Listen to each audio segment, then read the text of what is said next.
हाँ, अपना पावर दिखाना अब है। आप लोग तैयार रहिए। मेरा बच्चा आ गया है। ये क्या बोलते हैं, एक्टिव मूड में, यही बोलते हैं ना इंग्लिश में। एक्टिव हुआ। वाह। और ये अभी रेलम रेल गाना तैयार कर रहा है और बहुत जल्दी जल्दी आप सबके बीच में गाना आएगा।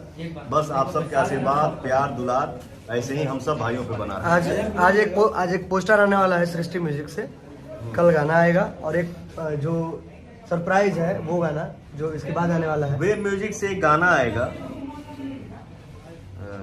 2 से 3 दिन में आ जाएगी। है तो पुराने चीज को ही उठाया है, हाँ, लेकिन जिस मूड में उठाया है अपडेट वो दिल बोल रहा है कि आप सबको पसंद आएगा और आप लोग ढेर सारा प्यार देंगे। ऑडियो इतना सुंदर है, वीडियो इतना सुंदर है। और अमित भैया, विक्की मामा है, सतपाल भैया है।